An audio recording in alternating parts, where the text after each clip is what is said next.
7:35 on this Monday. We want to welcome by telephone our good friend Fred Ramey in Searcy, Arkansas. And, of course, Jason Duffy. Judge Jason Duffy's over here on mic number 2 now. He moved over and put on the headphones so we can all talk to Fred. Welcome. Good morning. Hey, good morning, both of y'all. How y'all doing this morning? Fred. Well, I'll tell you what, the weather up here is sensational.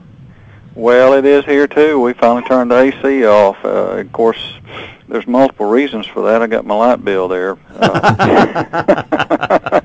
And, yeah, we got it there last week, and we had one of those scream fest in the kitchen there.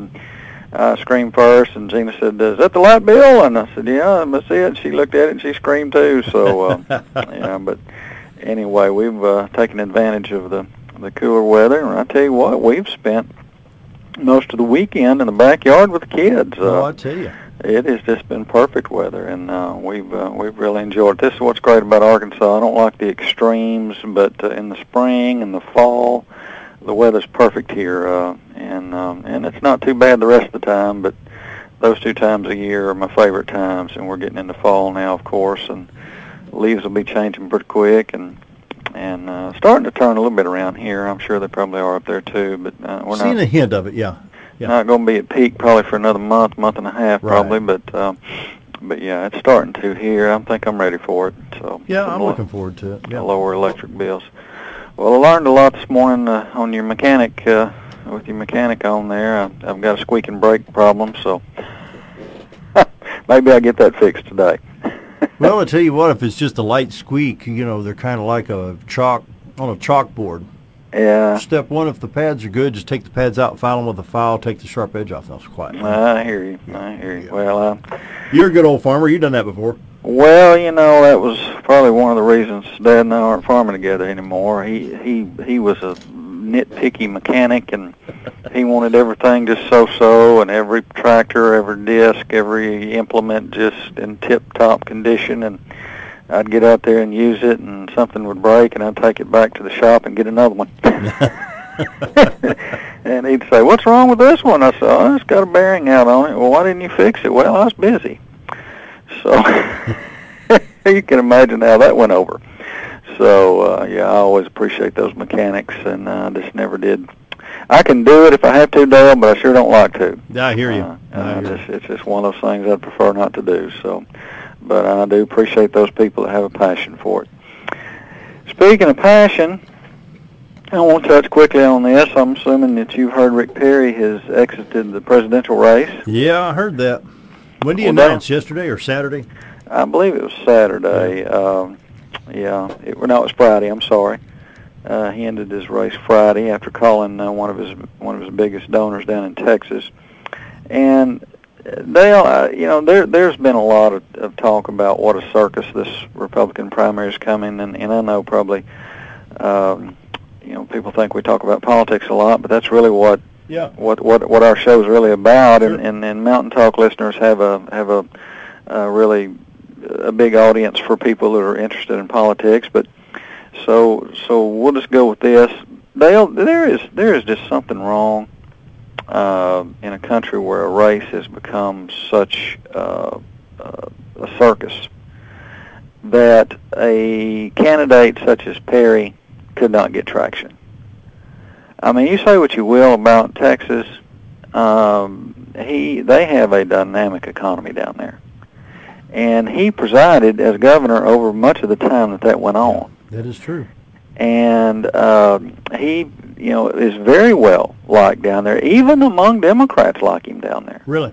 Yeah, they, you know, I spent quite a bit of time in Texas. In fact, I was down there quite a bit during the time that George W. was governor, and then when he won the presidency, Perry was lieutenant governor and became governor. Yeah. And then elected, I believe, 3 times on his own. So he's very popular in Texas, very well liked. Yeah, he had a bit of a stumble in his first bid for the White House, but the Perry that I saw this time was a older, more mature, more focused Perry. He was a far better candidate this time, I think, than he was last time. And that he could not seem to get traction, even with a huge pack supporting him. Mm-hmm. with millions of dollars. I mean, he had some money behind him, and still yet could not get traction, and was relegated to the what they've been referring to as the kiddie table again out in at the debate coming up in California. Right. And so I just think that it's really getting to the point of just silliness. As you well know, Dale, I like big primaries. Maybe not 17. But, yeah, that is a bit much. Yeah, it's a bit. But, I don't mind a big primary because, Dale, this is a big country. It's a huge country. And there are a lot of people. We've literally got candidates from, and I'm talking both parties here. Right. From Vermont all the way down to Florida, all the way to California. Yeah. And I mean, it's a big country, and so therefore you're going to have a lot of people that feel that they've got something to offer, and that's what brings about all these candidates in both parties. But Dale, I don't really. Of course, I know it's early. It is early, but the campaign really kind of kicks off around Labor Day, which is, I guess, one of the reasons I think that I was a little surprised that Perry threw in this early, was because we've just gotten past Labor Day, which is whenever people really start to pay attention. So he's exiting at an interesting time. I thought he would have given it another month or two anyway. You would think they go through Christmas. Yeah, you'd think. And stick their toe back in the water by January 2nd or 3rd anyway, once you get all the bowl games over and the holidays and all the decorations put away, and then, it's back to normal. Mm-hmm. I was really thinking by January 3rd or 4th anyway. Yeah. Well, he had some backers that had put up $17 million in a PAC. And in fact, they were hiring their own Iowa staff and had their own TV ads running in Iowa as well. Really? So, but $17 million is not a lot of money for a political race. Not for a national race, no. But to focus on one state like Iowa, it's enough. Yeah. It's enough. It's enough to make you a serious competitor. Yeah. And two, he had some name recognition there before. They knew who he was. And what we've seen this before, Dale. We've seen candidates come from the back of the pack and peak just at the right time. Yeah. And so I still think it may have been doable for him. I think he just got frustrated with it. And he... well, let me throw my 2 cents worth in. I had one of our senators called a couple days ago and says, what do you think about Donald Trump and what's going on? Where have the spotlights and focus been prior to Donald Trump? Hillary Clinton. Mm-hmm. Okay. Yeah. Now, you get this guy that's loud, outspoken, stick it in your ear type of guy. I'm not going to take this crap off anything. And people are cheering right and left, so all of a sudden the spotlight moved from the left to the right. Mm-hmm. So now we either have Hillary or we have Donald Trump. Well, let's say it moved from the left to Donald, because I don't think he's right. Yeah, well, yeah, duh. but go ahead. But, and I think what it is now it's kind of a 50-50 with the cameras, so to speak, the news media saying, this is what Donald's saying, this is what Hillary's saying. Now you got Carly Fiorina in there who's being attacked by Donald Trump. It's just, like you say, it's a circus. And, I'm looking for a true candidate, somebody that has a little bit more meat on the bone. You know what I'm trying to say? Well, I do, and I think a lot of people are going to be looking for that eventually. But I think that Donald is just so entertaining that he's really providing some comedic relief here from what is becoming a longer and longer process every time elections come around. But we don't need entertainment out of the White. We've had, we've had the Keystone Cops up there in Washington too long. You think? Yeah. Well, but I'll take your point, and I do agree that he is. We don't need his brand. I don't think he's going to end up with this. I think he'll fizzle out eventually. And I've said, well, Donald's going to stick his foot in his mouth one of these days. They said, well, he's done it 100 times. I said, yeah, but he's going to get cocky enough that he'll stick it so far down he'll choke on it at some point. Because at some point people are going to say, woo, he went too far that time. And I think attacking Carly Fiorina's you know, he can say what he wants to, but he basically attacked her looks the other day. That's not good. I mean, he did. I mean, in that Rolling Stone article, Yeah. I thought it was extremely tacky. And I mean, you know, I was kind of scratching my head over it. I thought, I don't know exactly what his point is here. I don't think she's a bad-looking woman. But you know, what's your point, Donald? Are you trying to say all those wives of yours married you for your looks, or could it have been his money, Dale?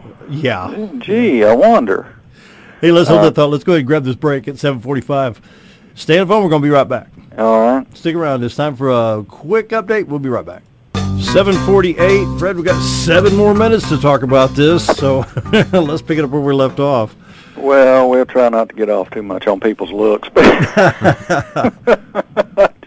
I hate it when campaigns get nasty. But really, he's been throwing a lot of punches, and of course we're talking about Donald Trump. He's been throwing some pretty cheap shots at people, and people just going to get worn down with that eventually and say, look, we've had enough of this. This is just silliness, and these are serious times. You look at what's going on and over in the Middle East and the refugee crisis that seems to be getting bigger by the day, and you know, China challenging us basically in the Pacific, and you know, Russia's kind of on the move right now, kind of don't know what they're up to, and we've got presidential candidates hurling personal insults at each other is just childish, and it's not all of them. There's some serious people in this race, and I wish the media would try to focus a little bit more. But Dale, the media is so driven, as you well know, by ratings these days, and they want the most viewers, and so they put the stories on and the candidates on that are the most interesting, whether they're talking about, and policy is just not a sexy issue. It's just not. Talking about the refugee crisis is not probably a big ratings builder, Right. but you get a guy, insulting, another candidate, well, that's kind of funny. And so is that what we've become, Dale, as a nation? I think so, to a certain point, because we're more geared by the entertainment factor than the issue factor. Well, because if you think about it, if we had a decent, solid candidate on either side that could sit down with CBS, NBC, ABC, or heaven forbid CNN, if they ever want to get serious, and sit and talk the issues, but they don't want to hear the truth, because they're so guided by extreme left wing that they don't, because somebody called me the other day, I can't think who it was, talking about Donald Trump versus everybody else. I said, listen, I have heard Mike Huckabee's report, because before he ran for president, we ran it on this show. Mm-hmm. After the morning prayer and the weather, we'd go into the Mike Huckabee report. So for the last umpteen years, I've heard Mike Huckabee. He's basically saying the same thing as Donald Trump. Yeah. The difference is Donald Trump is stick it in your ear, go back to Univision, and Mike Huckabee is the more fatherly figure. No, we don't need to do it this way. We need to do it that way. Yeah, that's true enough. And I'm sure that Ted Cruz is on the same wavelength as Walker and all the other people. It's just the difference in delivery, and we're listening to the yelling, screaming, stick it in your ear type of fashion, rather than, hey, sit down and listen. Here's how it is. The Tom Cotton approach. If you've ever sat and talked with Senator Cotton, he's a very matter-of-fact type of person. Yeah. And it's hard for that kind of person to get some traction. It really is. I'm kind of that way, Dale, as you know. But whenever I ran that time, I had a very well, and I won't mention this person's name, but I had a very well seasoned political person here in the state I was talking to, and he was giving me some advice, and I said, I just can't even get the media to even admit I'm in the race. And I said, it's hard. He said, well, attack somebody. I said, what? He said, just go after somebody on a particular issue and just rip their face off. And I said, really? He said, well, I'll tell you, they'll pay attention to you then. Yep. And I said, well, that's not the kind of campaign I want to run. He said, well, you just will pack it up and go home then. And he said, because that's the things the media pays attention to. They want the dirty laundry. They do, and it's sad, but that's where we become, and that's why Trump has become such a hot item on all the news channels. But I do, again, Dale, I think he's going to fade eventually, and he's no conservative, I'll say that. Well, he's New York City. He's been on NBC. He's got a lot of money, but where's he at on foreign policy? Well, there you go. You sit and talk to Senator Cotton. Senator Cotton can name off 30, 35 to 40 heads of state and their cabinets. And I'm not, I'm just talking because I've sat and talked with Senator Cotton, and he's very intelligent. Yeah. The President of the United States needs to be every bit as informed on these people as Senator Cotton. Exactly. But I guarantee you Donald Trump couldn't tell you half a dozen of them Well, I know. any farther past England and Germany over there. Mm-hmm. If that. Yeah, there's that. There is that, Dale. So he'll keep it interesting because he's got the money to go. But I think we're going to probably see by Christmas this whittle down to probably about 10. Yeah. And then maybe at that point the media will start to focus on a little bit more all of them. But there's a debate coming up. I believe it's this week in California. Probably, yeah. At the Reagan Ranch, I believe. Judge, have you heard what date the I believe it's the next Thursday, isn't it? I'm not sure about it. I do believe it is this week, though. Yeah. Yeah. I think it's Thursday. I'm not. Maybe it's Wednesday or Thursday, I believe. I think it's Thursday. Yeah. So it may get ugly, Dale. There might be some punches thrown, verbally anyway. I'm about to get to the point where if they were physical punches, I think I'd be okay with it. Knock somebody out for good. Yeah, just knock them out. Got a minute and a half. Minute and a half. Well, we're talking about this.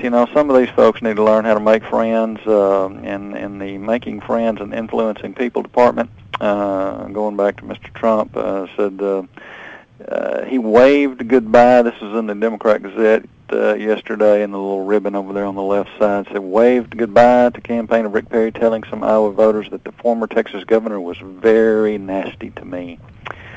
Well, some things just need to be left unsaid, Dale. True. You don't win races by just pissing everybody off on and when they're on their exit. You be gracious about it. You wish him well, and Donald Trump needs to understand he's going to need these folks. If he were to win the nomination, he's going to need these folks. He's going to need a vice president. Well, that too. And so. Somebody that he can trust and somebody that can fill his shoes in case he can't, in case something were to happen. Well, you'd think that, and like then you'd think John Kennedy, President Kennedy. These candidates that he's insulting may not be able to trust him. So they'd say no, thank you if they get the call. Yeah. So he does need to learn a little bit of humility, and he certainly doesn't have too much of it. So he needs to learn how to do it, and I think that'll be his downfall, though. Yep. But it is what it is, Dale, and it's a long way to go still yet. Long way to go. Another year yet. Anyway, Fred, that wraps it up. Thanks for calling in. We're going to get this on audio on demand so everybody can re-listen to Fred Ramey. Fred White and Blue is how it's going to be titled. Thanks, Fred. Thanks, see you next Monday. Monday. Have a great week. You too. Thanks. That wraps it up. We'll be back tomorrow. Have a great day, everybody. So long.